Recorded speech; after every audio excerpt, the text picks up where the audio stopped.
Good morning students. 12वीं वाले बच्चे, सीधे हिंदी विद्यालय के ऑनलाइन क्लासेस में आपका हार्दिक स्वागत है। अब बच्चों, यहाँ पे हम लोग जो पाठ पढ़ रहे हैं बाजार दर्शन, जिसके रचयिता है जैनेंद्र कुमार, और उन्होंने बहुत समय पहले ही ये बात हमें बताई थी बाजार की स्थिति के बारे में, जो आज सार्थक सिद्ध होती हुई हमें दिखाई देती है।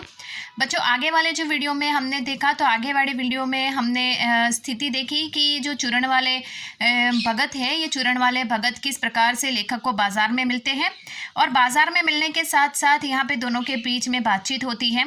लेखक ने ये भी बताया रास्ते से दूसरे भी लोग गुजर रहे थे, वो भगत को अभिवादन कर रहे थे, भगत भी उनका अभिवादन कर रहे थे, हंस हंस के सबके साथ बातें कर रहे थे।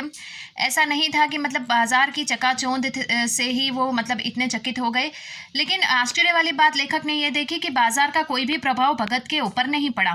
भगत जिस प्रकार से जो चीज़ ज़रूरी लेने के लिए वो जीरा और नमक लेने के लिए बाजार में आते हैं, पंसारी की दुकान से वो जीरा और नमक लेते हैं, जितनी मात्रा में चाहिए उनको मिल जाता है और वो लेकर वापस अपने घर पर लौट जाते हैं।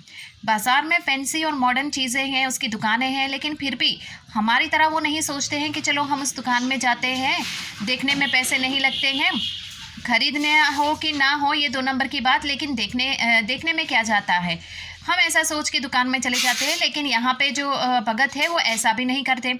यहाँ तक हमने देखा था, और नीचे का परिच्छेद करीबन यहाँ से हम मतलब देख रहे थे कि मतलब बाजार की जो स्थिति है, ये बाजार की स्थिति किस प्रकार की होती है। थोड़ा सा परिच्छेद हम पढ़ लें।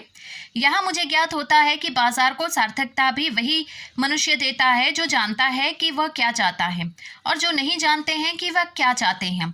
अपनी परचेजिंग पावर्स के गर्व में अपने पैसों के केवल एक विनाशक शक्ति, शैतानी शक्ति, व्यंग्य की शक्ति ही बाजार को देता है। ना तो वे बाजार से लाभ उठा सकते हैं, ना उस बाजार को सच्चा लाभ दे सकते हैं। वे लोग बाजार का बाजारूपन बढ़ाते हैं, जिसका मतलब यह है कि कपट बढ़ाते हैं। कपट की बढ़ती का अर्थ परस्पर में सद्भाव की घटी। इस सद्भाव के ह्रास पर आदमी आपस में भाई भाई और सहृदयी और पड़ोसी फिर नहीं रह पाते, और आपस के कोरे। अब यहाँ पे करीबन ये वापस मैंने पढ़ा है, थोड़ा सा ये समझना बाकी है, इसके लिए मैंने वापस इसको पढ़ा है बच्चों, वरना सोचोगे कि मैडम ने क्यों यहाँ पे ये वापस पढ़ा है। तो इसमें बताया गया है कि परचेजिंग पावर जो हमारी होती है, खरीदने की शक्ति, मनी पावर जो होता है, अर्थात पैसा, जिसके बल पर हम ये चीज़ें हम खरीदते हैं। तो यहाँ पे एक बात बहुत अच्छी बताई गई है, शैतानी शक्ति की बात की गई है। कौन कौन सी शैतानी शक्ति? विनाशक शक्ति, शैतानी शक्ति, व्यंग्य की शक्ति बाजार को देता है। बिल्कुल सही बात। कुछ एक इंसान ऐसे होते हैं जो बाजार की सार्थकता को सिद्ध करते हैं, जैसे कि चूरण बेचने वाला भगत, वो बाजार की सार्थकता को सिद्ध करता है। क्यों? क्योंकि उसका ये कहना है कि बाजार में उतनी ही चीज़ें खरीदनी है जितनी हमारे लिए आवश्यक हो, इससे ज़्यादा नहीं। हर एक चीज़ को देखना है, समझना है, लेकिन आवश्यक चीज़ को ही खरीदना है। ऐसे लोग बाजार को सार्थकता प्रदान करते हैं, और दूसरे प्रकार के लोग क्या करते हैं, ना ज़रूरत होने पर भी चीज़ें लेते हैं। तो ऐसे लोग बाजार को मतलब एक विनाशक शक्ति देते हैं। बिल्कुल सही बात है। आप सोचोगे कि विनाशक शक्ति कैसे, कि जैसे कि यहाँ पे हम जैसा सोचेंगे कि मुझे ये नहीं लेना है, देखने में क्या जाता है, सिर्फ हम देखते हैं, लेना ना लेना ये 2 नंबर की बात।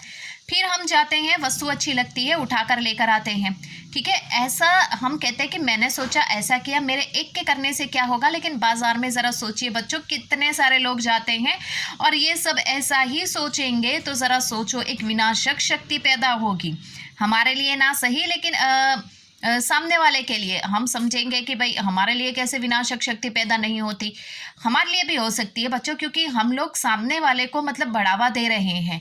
आज जो उदाहरण के तौर पे बताऊं, आज जो वो चीज़ प्रोडक्ट अगर 100 रुपये की बेच रहा है, उसको मुनाफा होगा, ज़्यादातर लोग खरीदेंगे, तो वही चीज़ के ऊपर वो 10 रुपये और बढ़ा देगा। तो मतलब इसमें हम मतलब नुकसान तो हमारा ही होगा। समझ में आया? और अर्थात हो सकता है कि उसको जैसे लालच में भी वो सामने वाला इंसान आ जाए कंपनी का, तो वो कंपनी क्या करेगी, ज़्यादा और चीज़ें बनाने का प्रयास करेगी। यहाँ वहाँ से कर्जा करके वो किसी न किसी प्रकार से कर्ज करके भी वो अपनी प्रोडक्ट ज़्यादा बनाएंगे और बेचेंगे। एक शैतानी शक्ति, अर्थात यहाँ पे ज़रूरत ना होने पर भी हम चीज़ें खरीद के लाते हैं, अपने घर में भी इकट्ठा करते हैं, अपना समय भी बर्बाद करते हैं। अर्थात बाज़ार को भी हम एक निश्चित जो उसकी शब्द की सार्थकता है वो सिद्ध नहीं कर पाते हैं। व्यंग्य की शक्ति अर्थात यहाँ पे ये वस्तु ऐसी, ये वस्तु ऐसी पसंद आने पर भी हम उसमें कि नहीं खरीद पाते हैं, तो हम क्या करते हैं कि नहीं उसमें तो ऐसा है, मुझे ये नहीं, मुझे वो कलर का चाहिए, अगर ऐसा होता तो हम खरीद लेते, ऐसा हम सोचते हैं। वस्तु हमें अच्छी लगी लेकिन हमारे पास इतने खरीदने के पैसे नहीं है, तो हम क्या नुक्ताचुनी निकालेंगे। नुक्ताचुनी मतलब उसमें समझ गए आप कि थोड़ा बहुत नहीं ऐसा नहीं, ऐसा नहीं, इसमें तो ऐसा, उसमें तो ऐसा, तो इस तरह से। तो यहाँ पे अगर हम ऐसा करेंगे, बाजार की सार्थकता को सिद्ध नहीं करेंगे, तो हो सकता है बच्चों आगे जाकर हमें ही मतलब भुगतना पड़े। तो ये एक बात लेखक ने यहाँ पे बताई है कि इससे अगर हम बिना फिजूल की चीज़ें ही उठाकर लेकर आएंगे, तो इससे क्या सिर्फ एक बाजारूपन जैसा उत्पन्न होगा कि बाजार की जो सार्थकता है वो सिद्ध नहीं होती है, तो हमें वो भी देखना है। अब थोड़ा और आगे बढ़ते हैं, थोड़ा सा हमारा बाकी है पाठ। ग्राहक और बेचक की तरह व्यवहार करते हैं, मानो दोनों एक दूसरे को ठगने की घात में हो। एक की हानि में दूसरे का अपना लाभ दिखता है और यह बाजार का बल्कि इतिहास का सत्य माना जाता है। ऐसे बाजार को बीच में लेकर लोगों में आवश्यकता का आदान प्रदान नहीं होता, बल्कि शोषण होने लगता है। तब कपट सफल होता है, निष्कपट शिकार होता है। ऐसे बाजार मानवता के लिए विडंबना है, और जो ऐसे बाजार का पोषण करते हैं, जो उसका शास्त्र बना देते हैं, वह अर्थशास्त्र सरासर औंधा है, वह मायावी शास्त्र है, वह अर्थशास्त्र अनीति शास्त्र है। बच्चों यहाँ पे बहुत अच्छी बात बताई गई है पाठ के अंत में। लेखक हमें ये बताना चाहते हैं कि ग्राहक जो होता है, ग्राहक और मतलब बेचक, दोनों के बीच का जो व्यवहार है वो जैसे कि ऐसा हो जाएगा कि दोनों एक दूसरे के ठगने का प्रयास करें। बताया गया ना, दोनों एक दूसरे को ठगने का प्रयास करते हैं। ग्राहक जो होता है जैसे कि दुकानदार जो होता है, उदाहरण के तौर पे बताऊं, कोई एक वस्तु है उसके पास, अब वो वस्तु की जो मतलब उसकी जो एक्सपायरी डेट है वो ख़त्म हो गई है, लेकिन उसने सोचा कुछ भी करके मुझे ये प्रोडक्ट निकाल देनी है, तो कुछ भी करके ग्राहक को ललचाने का प्रयास करेगा और ठगने का प्रयास करेगा। ठीक है। और यहाँ पे ग्राहक भी क्या करेगा, मतलब 10-20 रुपये कम करके वो भी उसको क्या मतलब उसको पता है कि एक्सपायर्ड है, लेकिन फिर भी वो ले लेता है। ठीक है। या फिर कभी कभी ऐसा होता है कि हम लोग वो ज़्यादा देखते नहीं हैं और उसने जिस प्रकार से दिया हम उठा के लाते हैं, घर पे आकर देखते हैं, या फिर खा जाते हैं, या फिर यूज़ कर लेते हैं वो वस्तु को, फिर फिर हमें पता पड़ता है कि ये तो इस तरह से है एक्सपायरी डेट का ऐसा। तो यहाँ पे नुकसान, दोनों एक दूसरे को ठगने का प्रयास करते हैं।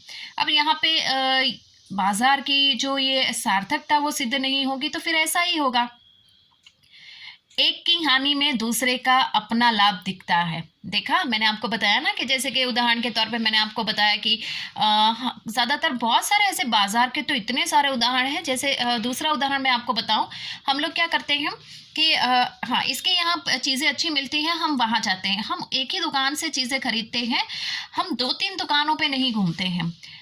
हमारे घर में हमारी मम्मी को देखिएगा, वो 2-3 दुकान 4-5 दुकान या इस तरह से घूमती है, फिर वो एक ही चीज़ के तरह तरह की, यहाँ पे इस दुकान में ये चीज़ के कितने दाम है, क्वालिटी कैसी है, दूसरी दुकान में जाते ये चीज़ के कितने दाम है, उसकी क्वालिटी कैसी है, 5-6 दुकान घूमती है, फिर वो उसमें से तय करके लेती है अच्छी क्वालिटी और थोड़ा अपने दाम में आना।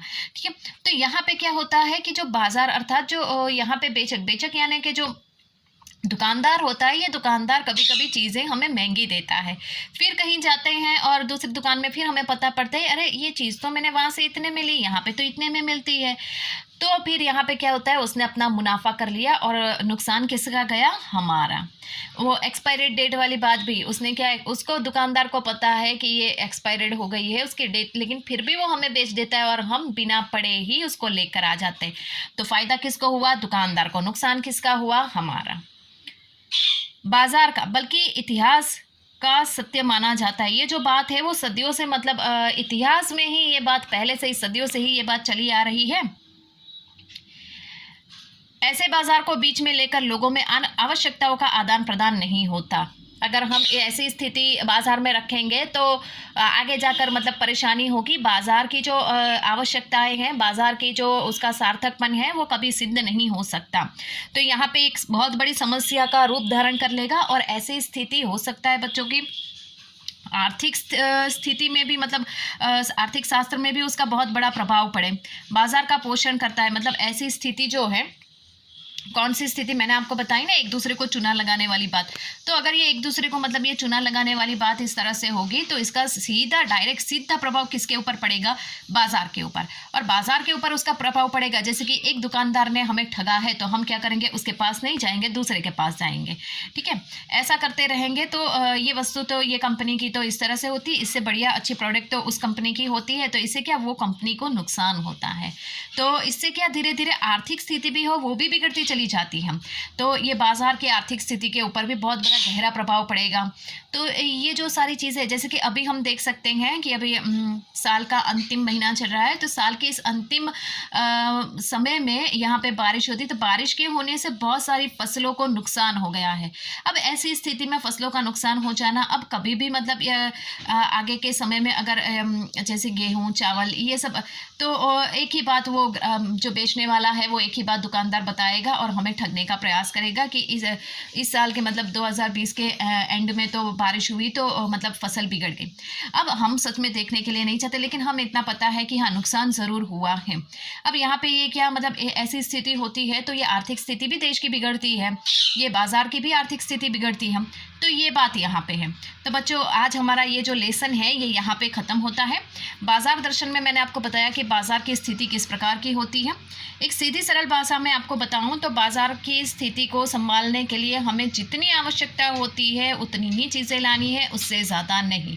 तो ही हम बाज़ार को सही सार्थक सिद्ध कर पाएंगे, वरना नहीं। Thank you.